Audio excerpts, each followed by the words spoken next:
Bonjour, bienvenue dans la série sur l'électrodynamique classique.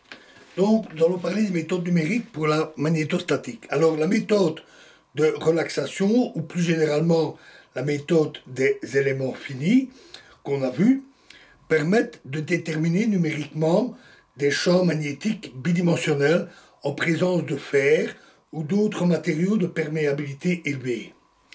Les problèmes sont dits intérieurs ou extérieurs, selon que le courant et ou le matériau magnétisé et les champs recherchés se trouvent ou non dans la même région.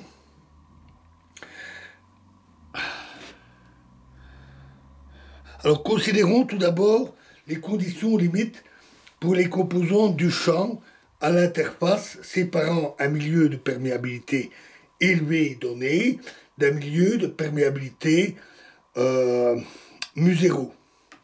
Si l'interface est suffisamment régulière, on peut l'approximer localement par un plan.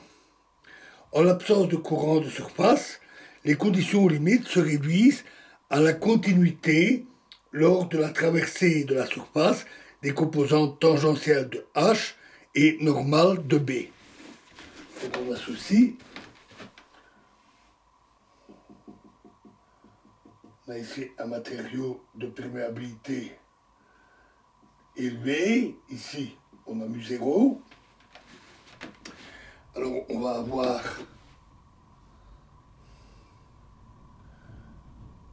B perpendiculaire, H perpendiculaire, beaucoup plus petit puisque mu est grand.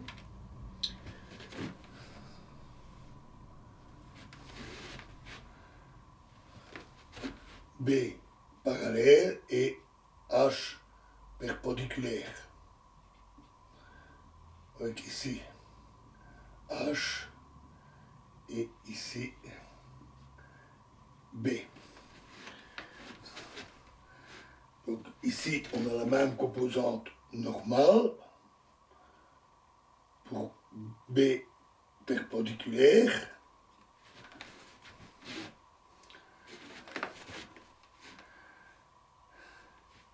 Ici, la même composante tangentielle pour H perpendiculaire.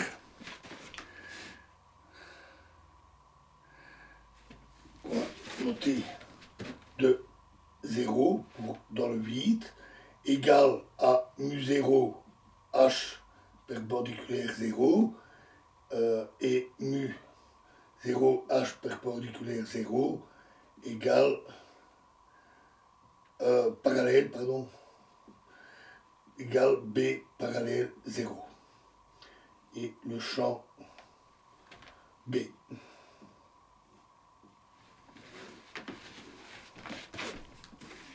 Alors cette figure montre le comportement des composantes des champs B et H pour un champ extérieur B0 donné, dans la région de perméabilité mu0. Les composantes de B et H dans le milieu de perméabilité élevé, d'ailleurs ici, ils doivent être forcément alignés.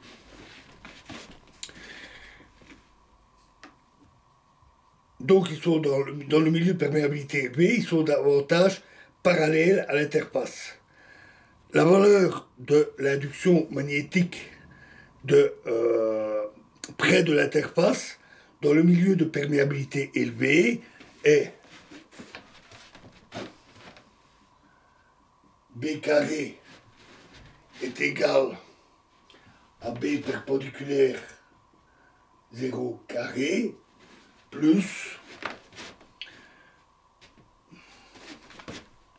mu sur mu0 carré, mu carré sur mu0 carré, B parallèle 0 carré.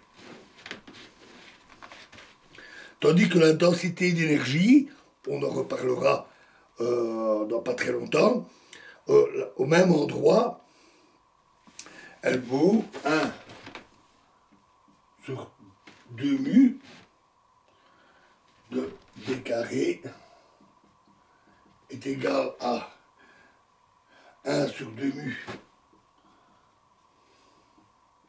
B perpendiculaire 0 carré, plus mu sur mu0 carré, B parallèle 0 carré. Alors ces deux relations permettent de connaître immédiatement les conditions limites des problèmes extérieurs et intérieurs pour mu sur mu0 tendant vers l'infini.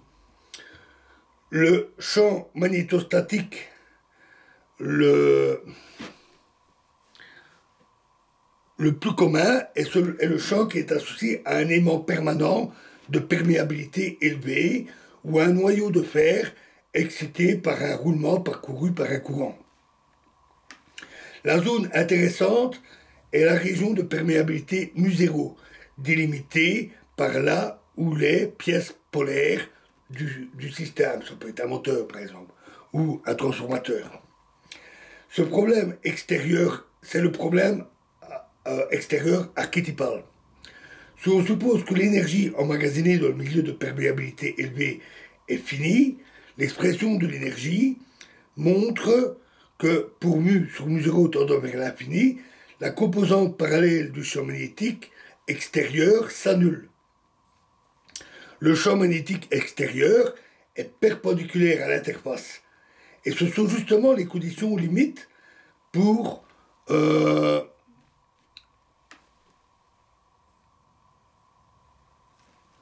cas de l'électrostatique, pour le champ électrostatique à la surface d'un conducteur, ainsi que je l'avais dit. En l'absence de courant, dans la zone de perméabilité mu0, nabla 3b égale 0,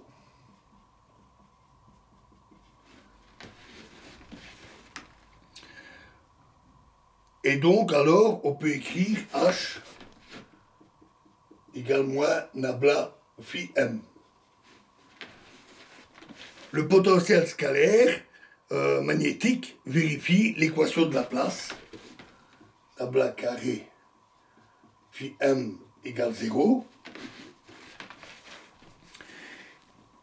Et les pièces polaires sont des équipotentiels. Et donc l'analogie avec l'électrostatique est complète. On peut réutiliser globalement le même code. Voilà, et nous verrons la suite dans la prochaine vidéo. Je vous remercie.